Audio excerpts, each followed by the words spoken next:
Hello, everyone. Thanks for coming to our workshop in sociology at IU series. And I'm BK, a member of the workshop organizing committee, and I'm happy to introduce today's presenter.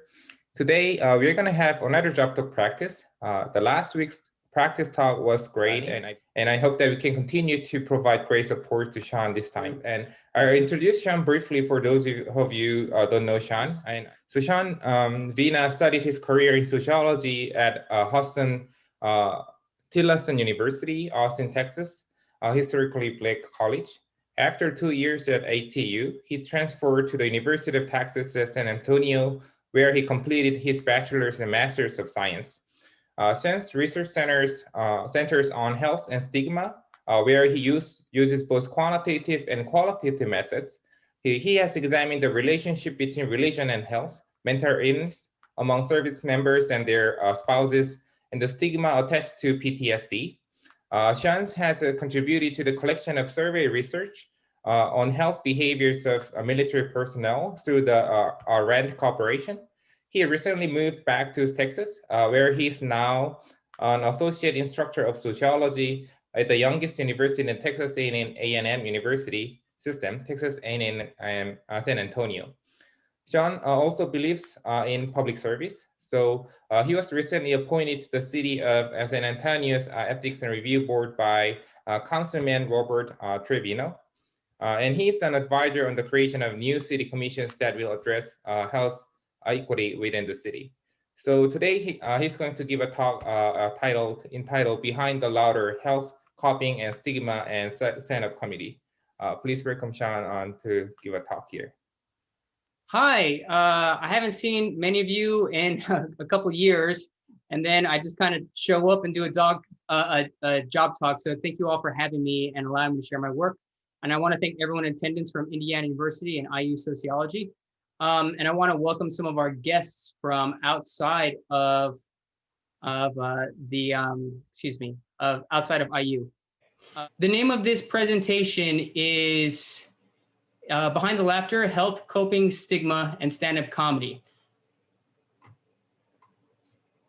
I want to take a moment to issue a trigger warning. I'm going to be covering very sensitive topics in this presentation, including child abuse, sexual violence, substance abuse, and self-harm. Some of the direct quotes include the use of offensive language, including slurs. All participants' names have been changed to maintain anonymity, and I also omit any identifying information when needed for confidentiality. So I'm going to start with a rundown of today's presentation. Today I'm covering one part of my dissertation, which is one part of a larger project that overall examines stigma, coping, and health among stand-up comedians. There are a lot of follow-up questions you'll have, and I'm exploring some of those questions with the data. But again, this is only one part, probably a fifth of the overall work. This presentation is focused specifically on how comedians navigate stigma, moving from silent, potentially grieving, to openly discussing and coping with the stigma in public. I am focused on the point where comedians either talk or don't talk about a stigma on a public stage. Today, I'm not covering other issues such as friends gained, improved family relationships, or specific barriers such as racism and sexism that prevent access to the stage. I'm only focused on the coping process and that red line between silence and talk. The main question guiding the overall study is, how limited are open conversations for stigma management? What prevents people from talking about their problems with others? There are many potential barriers to coping, but because today's focus is the coping process, I'm going to start with two sub-questions. First, how does someone recognize the social constraints of a taboo discussion? There are lines that, when crossed, could instantly stop a conversation.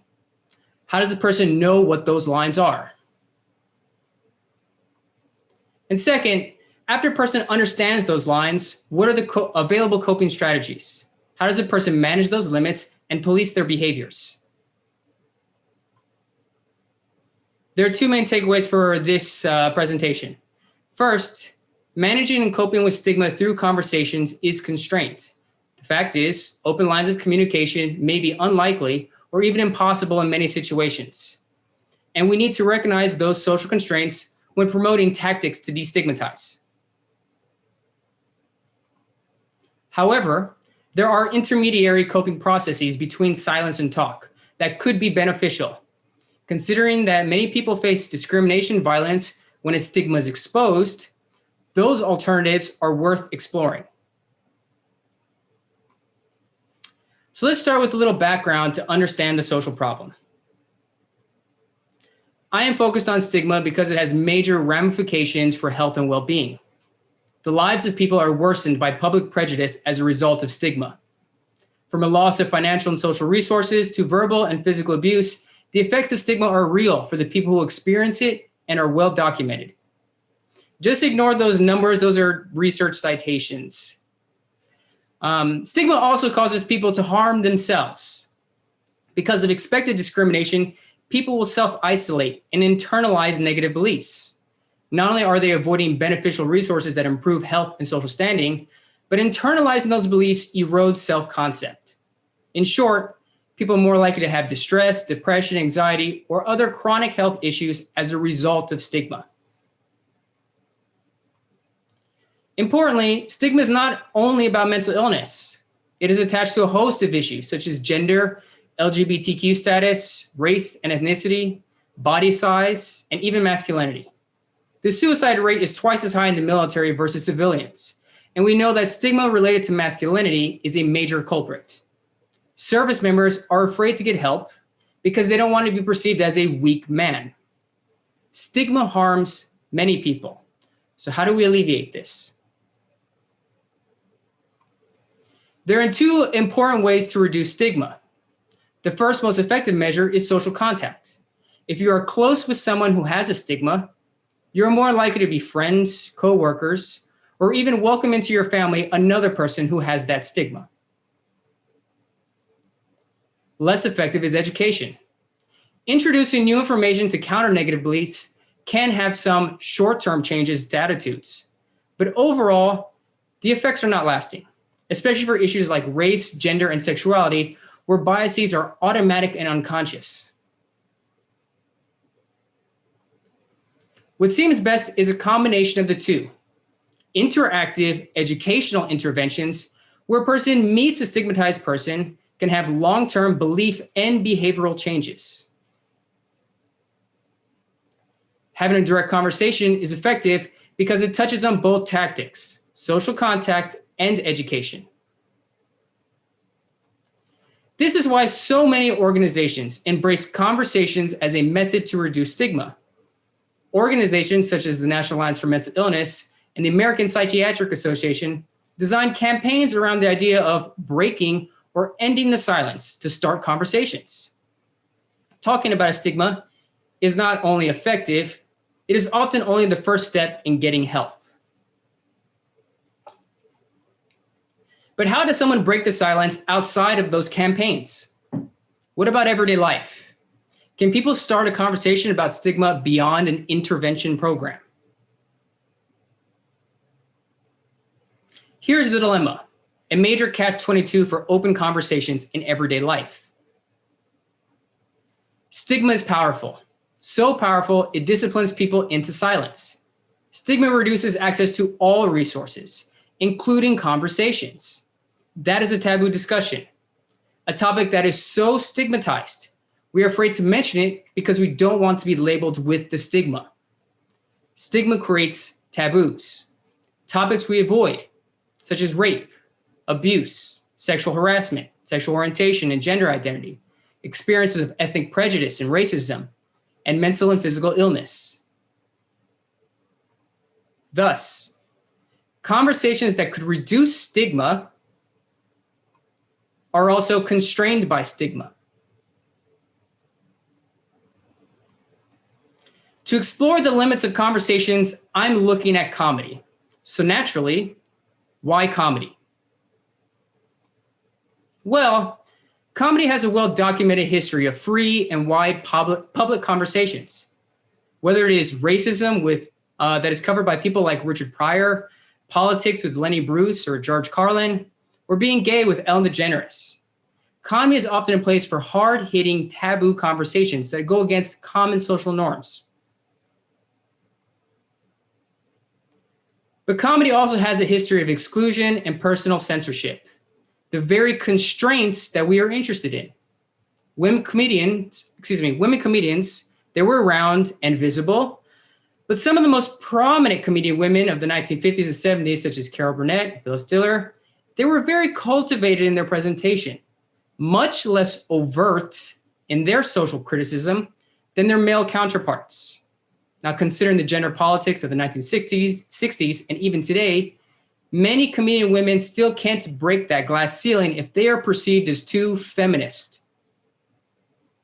Ellen came out 10 years after her Tonight Show premiere.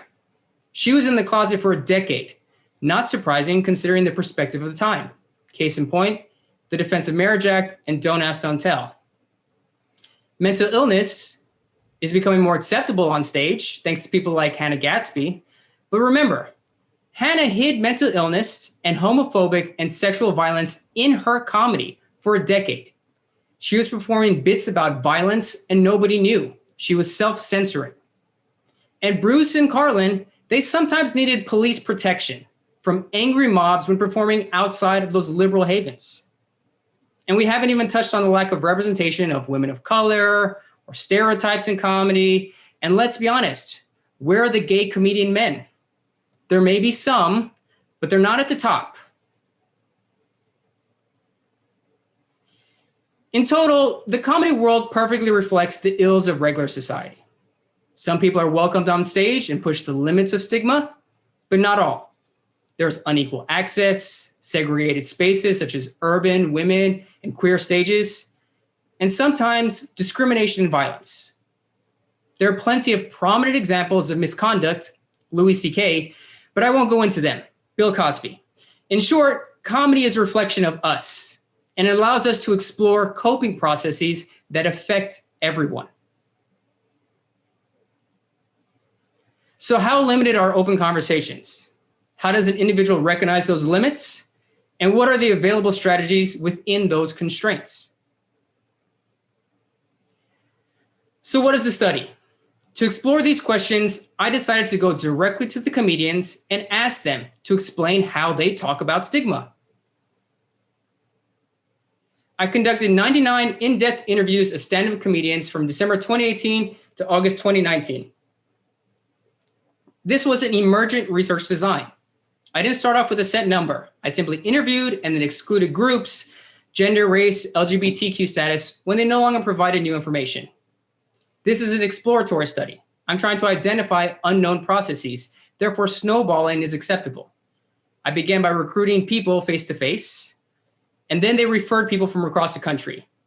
This community is small enough that I was able to reach comedians over Zoom from New York to Los Angeles by starting with a couple comics in a Midwest comedy club. I even talked with one comedian in Hawaii and one in Canada. I transcribed the interviews and then coded for those emergent themes. The average interview length is 1 hour, 20 minutes. I had a gender balanced sample. I even interviewed 5 transgender comedians. 50 comedians identify as a race or ethnic minority, and many are multiracial. 43 comedians identified as other than straight. I had 27 married people. I even interviewed 2 couples where both in the relationship were comedians. I also had 23 parents. Looking at the region, most came from the Midwest, a huge percentage from Chicago. The next biggest group comes from the Pacific, such as LA and San Diego. Importantly, the majority of these comedians are either touring or have experience outside of their home base, which is important when thinking about social constraints. Different regions treat people differently. The average years performing was 7.5, the longest career at 33. Achievements range considerably. Some participants have done HBO, Netflix, Comedy Central, late night. Others are only open micers, and then everything in between. Once recruited, participants first completed a demographics and health survey, which included current and prior health diagnoses such as depression, PTSD, and alcohol use. The interview began by discussing their comedy career, their childhood, relationships with family, friends, and comedy peers, and personal stressors that they are coping with. Importantly, the survey and the first part of the interview were designed to gather information for the critical next section. Experiences that influence comedy. Here, comedians discuss actual experiences that they talk about on stage, how they feel, and consequences for themselves and others. The survey and probing section allowed me to reach back into their life and find out why they hadn't talked about specific stressful things on stage, things that they had earlier talked about. Today, I'm focused on the stage and that public discussion. We're looking at the coping process for any stress. We're not isolating any specific stressor at this point. Those are for later chapters. So let's look at the findings. As a reminder, the first question is, how do people recognize the social constraints of a discussion? There are 3 ways that comedians seem to broach a subject and test those limits: leading the audience, shocking the audience, and disarming the audience. To lead an audience, comedians try to build empathic support so that the audience is as comfortable as possible before ever mentioning the stigma. They want to be personally liked so that when the stigma is introduced, they're at least given the benefit of the doubt. This type of conversation can be seen with Hope, who experienced a lot of abuse at the hands of an ex. After our relationship was over, my ex was doing scary things, coming around the theater, coming around shows, going through the garbage and looking for receipts. He would show up at my house. The hallmark of being trapped in a relationship is being powerless. When he was doing all these things, they, other male comedians, were making a lot of jokes. Worse, they would invite him into our space when I didn't want him to. Hope then carefully constructed a 2-hour show that explored all the abuse over her life.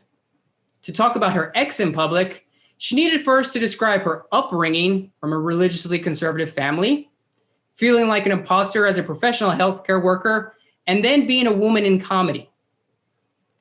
I sat on it for years because I did not understand abuse. It changes your mindset in a way that makes it difficult to connect with other people. And now I know how to walk the audience from where they are to where I am.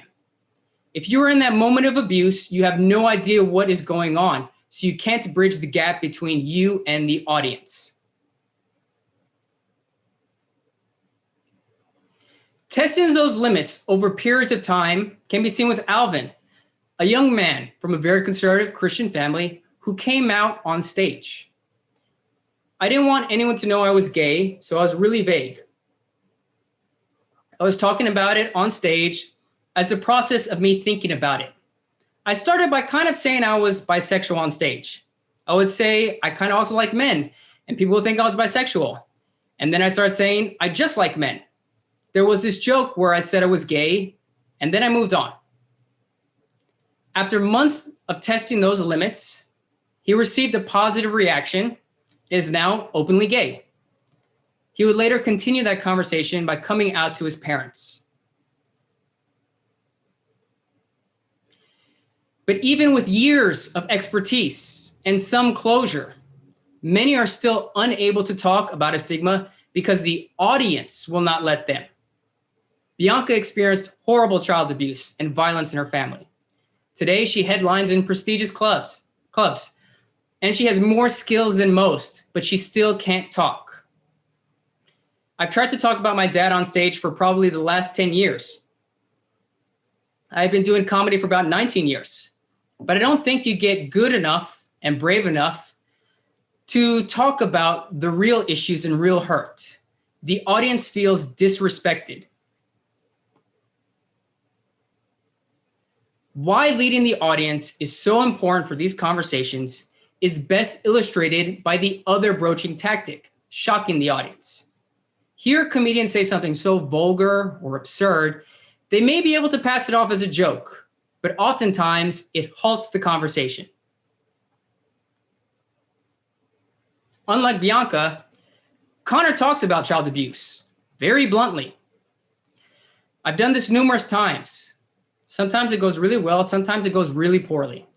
I would open up with, my dad used to hit me, and then he would send me to bed and he would stay up drinking. He would crawl into bed with me and run his fingers through my hair while he cried. People would just sit there silent. And then I'd be like, boy, I can't wait for that guy to die. Now, it's not that shocking cannot be beneficial for the individual. Tiffany illustrates as much. She's a stripper and a stripper comedian. She has merged both into a very fun act. I know people are going to be shocked. Like, I'll joke about child molestation, rape, those kinds of things. I make a lot of jokes about how people assume that I am a prostitute or that I've dealt with being cummed on at work. The entire reason I do stand-up is to empower women. I want to inspire women to take their life into their own hands and fuck society standards. Tiffany clearly feels better and feels as if she's empowering others. Very important and beneficial. But when thinking about destigmatizing an issue, building empathy with those who stigmatize, shocking may be the least effective. Importantly, shock occurs at the beginning of a conversation when they haven't effectively led the audience, worked to build empathy, or if the audience feels disrespected. Finally, comedians may be forced to disarm. People are often balancing multiple stigmas that intersect. Unfortunately, to discuss one subject, they may be forced to discuss something else, something that they're not even coping with. They may have to make the audience comfortable because the audience is already distracted, focused on a different stigma.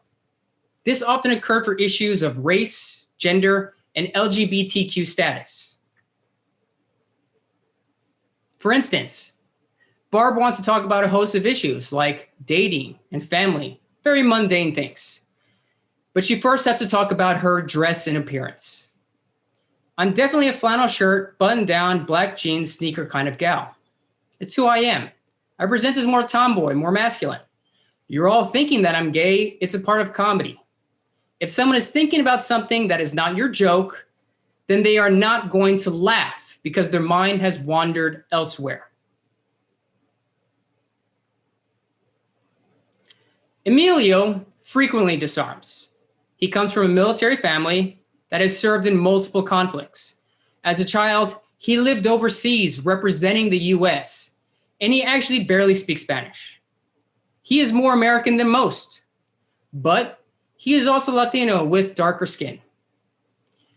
When you're on stage, you just stand there and you are Latino. I did this one show where I was the opener and then the host bombed.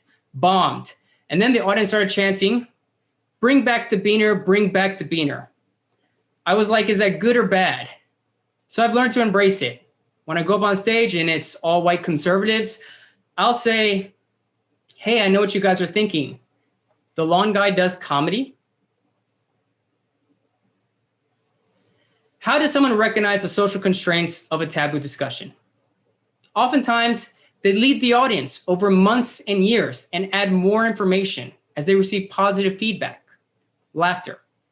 When the audience is unhappy, shocked, they have discovered those boundaries. Failure or a bad set is a regular occurrence. And throughout this process, many have to balance multiple stigmas before they even get to the issue at hand. If they want to talk about mental illness, they may first have to address race. Most importantly, the most productive conversations needed time and strong skills to manage those conversations. And I'll talk more about those requirements at the end. So next, let's look at the coping strategies. The question, what are those strategies when those boundaries have been discovered? There were 6. Comedy strategies use the stage to directly cope with the problem, and non-comedy did not. Although there was a group of people who were not coping on or off stage, the content comedians indicated they didn't have any substantive stressors in their life, although some have used comedy to cope in the past, and some will use it in the future. So let's start by looking at the comedy coping strategies. Candid disclosure, veiled disclosure, and advocacy. First is the candid disclosure, what anti-stigma campaigns hope for. Here, a comedian openly discusses a stigma, where the audience is keenly aware of the comedian's relationship with it, such as Rebecca, who discussed her sexual assault. I was actually raped last year, and I talked about the rape on stage. And I was so scared to do it. I did it, and the whole room was very quiet because I told a few jokes, and I got them on my side, and then it kind of died down. And then I just hit them, and the whole room went quiet. And then I told more jokes, not about the rape, but things around the rape. I wasn't the butt of the joke.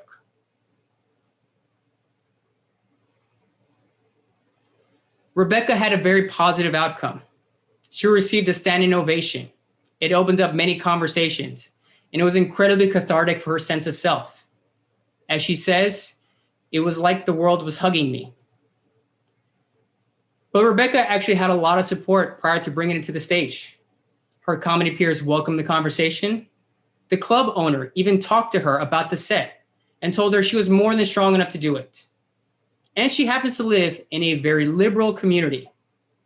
Was it stigmatized? Yes. Was it hard to talk about? Yes. But was it more stigmatized for other people?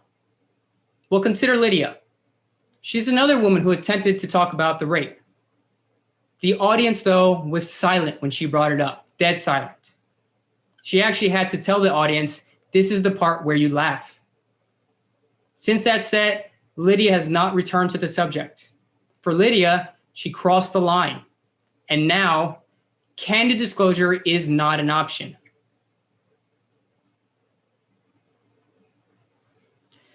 But there is another more subtle tactic when candid disclosure is not available. A veiled discussion is in which the audience is not aware of the validity of the experience. This is seen with Jamal, who experienced child abuse. I had an uncle that made me feel very uncomfortable. It was one of those things that really messed me up as a kid.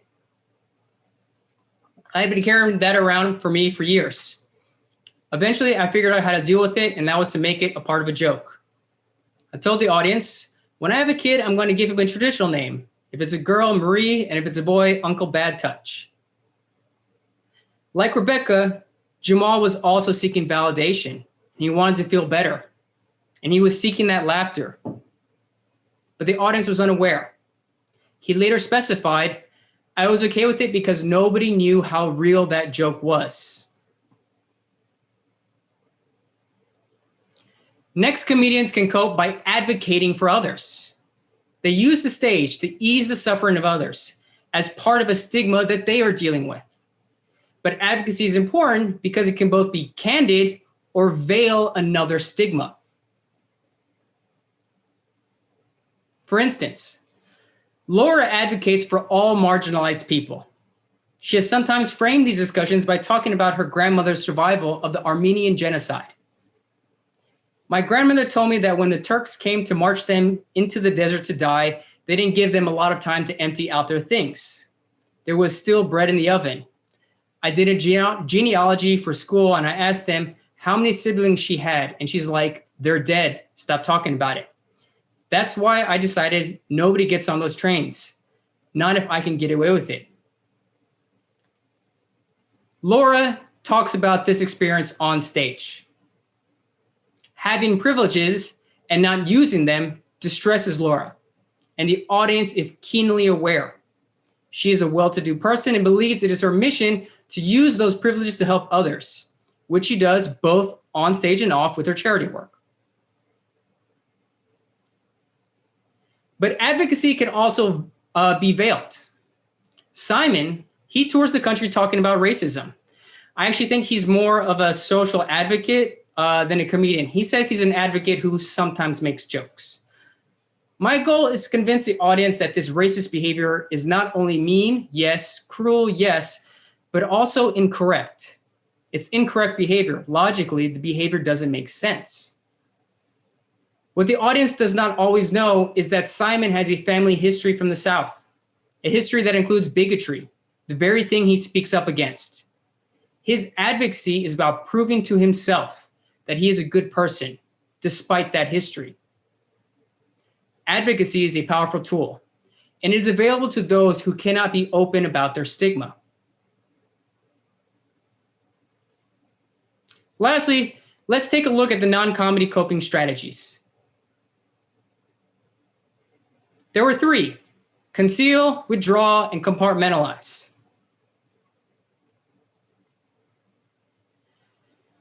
First, comedians often conceal the stigma. We've seen examples of this throughout this report where people test boundaries, but there are extremes to concealing. Not only do some people avoid talking about painful issues altogether, both on and off stage, but some have very negative coping strategies, such as Amelia. I have a myriad of coping mechanisms. They range from taking a bath to substance abuse. I've been hospitalized before, been in treatment programs for drug and eating disorders. A lot of my fellow comics are people that I have done drugs with. Comedy is a huge catalyst for my usage. Amelia has a lot of pain, but she doesn't bring any of her pain to the stage. Comedians can also withdraw when the treatment of others is severe. That treatment can come from the audience and fellow comedians. Trayvon, he started comedy in the mid-'80s. He even performed at the historic Apollo Theater and crushed it. But he is a gay Black man, a highly stigmatized group. I don't have a lot of camaraderie with African-American male comedians. It's a popularity contest. Right now, I don't feel like I'm that popular, and I have been doing comedy for 30 years. Because of the treatment, Trayvon left comedy for over 2 decades in the mid-'90s, only recently returning, but still largely hiding his sexuality behind a character that he has created and plays on stage. Open conversations are still not an option. Withdrawal can also be less dramatic than completely leaving comedy. Sometimes people cannot perform in front of certain groups.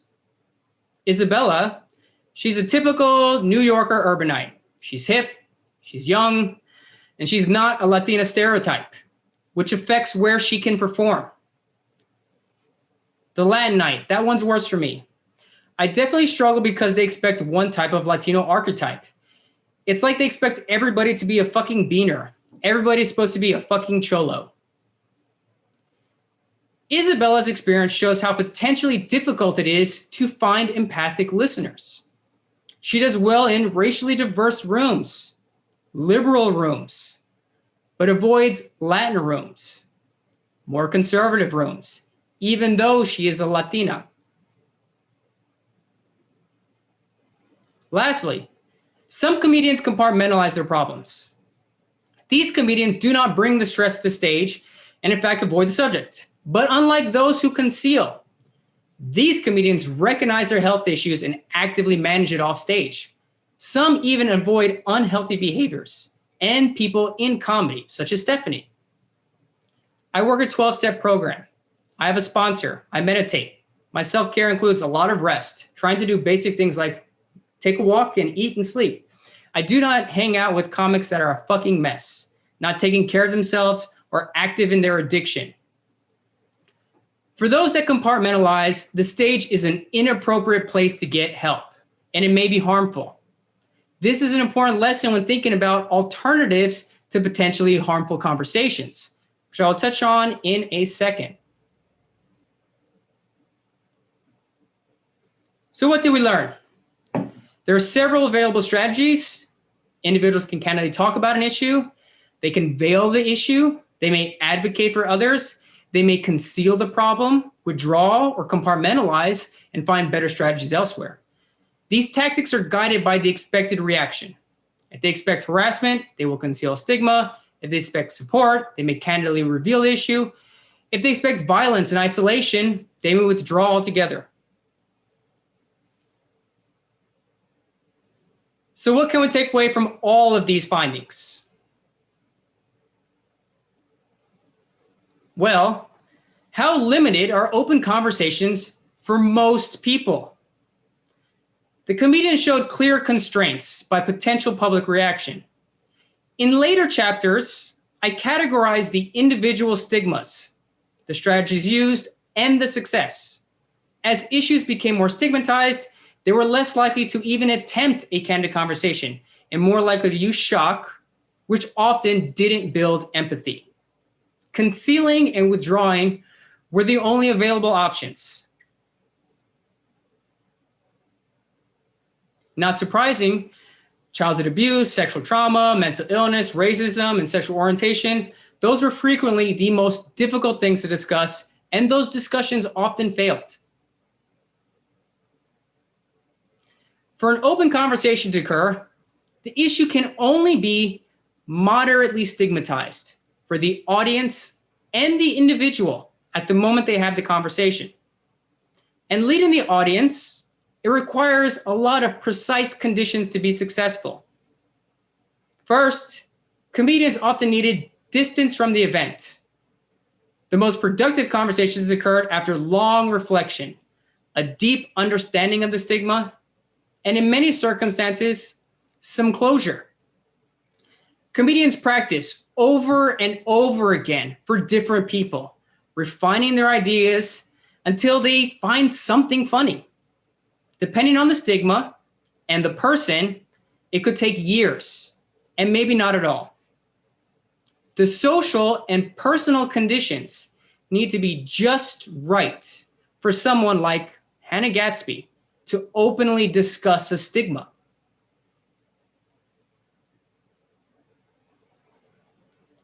And those who were most productive had the most uninterrupted time. Some describe hour-long sets. That's an hour of someone listening intently and not heckling. This is Stephen Hofstetter. He is a master of managing hecklers. I encourage you all to go watch his videos. They are hilarious. But that is an interpersonal skill that takes years to develop. Thinking about any productive conversation, especially those around a stigma, there are a lot of skills needed. Active listening and conflict resolution when tension builds, giving and taking constructive criticism, and being patient because the other person will be defensive. Most importantly, it requires a positive attitude. Comedians failed over and over and over again, and they continue to get back on stage. And we cannot forget the tactic disarming. People are dealing with multiple stigmas at once.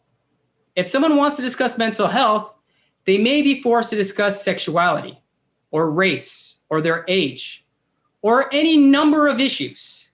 And it's not always up to them. The person who stigmatizes, they may decide the conversation.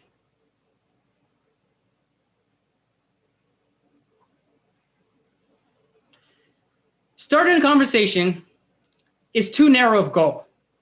Instead, we need to be thinking about how do we get people to those open conversations, especially in everyday life when intervention programs are not available. The burden of an open and productive conversation, it just may be too much for the most distressed people, either because it is too stigmatized or because they don't have the skills to manage those conversations. If someone is in the midst of an internal crisis, asking for a positive attitude in the face of failure is like telling a depressed person, just be happy. However, there are other options. People may be able to have conversations without having those conversations. We need to explore how to build those skills and those veiled tactics. And we also must consider the idea of compartmentalizing as a viable option. Compartmentalizing a conversation may be the best option for some if the alternative is harassment, discrimination, or even violence. Lastly, I want to touch on some further questions. Today's talk was on stigma disclosure and coping, one part of this dissertation. I also mentioned that in later chapters, I categorized those stigmas that people bring to stage, the strategies used, and the constraints. Invisible stigmas include things like family issues, relationships and trauma, anything a person can hide, right? These are the issues that they can test and lead the audience. Visible stigmas include things like race, gender, sexual orientation, and identity. Things that they can't hide, things that are always visible, and things that make it more difficult to talk about other issues. Oops. In addition to the study, I'm using the data to explore other questions. First, I look at those ways in which people manage multiple stigmas at once during a conversation. For instance, talking about a relationship and family problems is commonplace among comedians, but how they frame those conversations varies. Black men and women, they often framed conversations around the stereotypes attached to Black bodies. I also explore how location affects coping. Being Latino in Texas is different than being a Latino in LA or New York.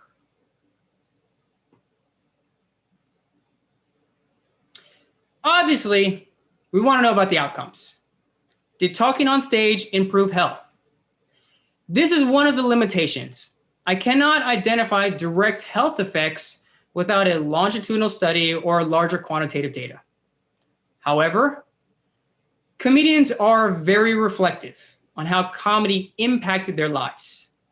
I have identified those pathways for health: friendships gained, self-esteem boosted, and even family relationships that have been strengthened through those public conversations.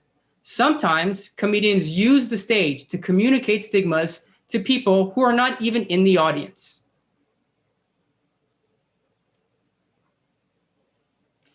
Lastly, we want to know about the specific barriers to coping and how they are different for different people. Largely, we can think about it in two ways: the workplace conditions that make it difficult to use a stage or harm health, such as poor pay and substance use. Then there are the instances of bigotry, violence, sexism, and racism, and there are lots of them.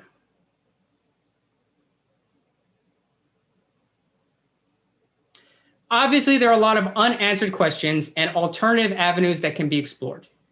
But I believe that comedy provides some valuable insight into coping, health, and stigma. It is a reflection of society, the good, the bad, and the hilarious. And we shouldn't disregard these performers. They are often talking about very important issues. Many people are in pain. Many people are trying to ease the pain of others. And many are being harmed in an industry that needs major social reform. We shouldn't simply pass them off as clowns for our amusement. As one comedian told me, comedy could be the solution. After a long, stressful day, week, or life, at least some people can find a little humor in the world. I hope you all enjoyed the presentation, maybe learned something, but at least you got a glimpse of what's going on behind the laughter. So I want to thank everyone who made the research possible, my research committee who guided me, Dr. Fabio Rojas, Dr. Koji Chavez, Dr. Bernice Pesquito, and especially Dr. Susan Sizer from Anthropology, who provided all her expertise on comedy. I also want to thank my wife, who was the biggest supporter and listened to me every night after every interview. She's exhausted. But I want to give a very special thank you to all the comedians who participated and shared their lives with me. This research would not have been possible without you.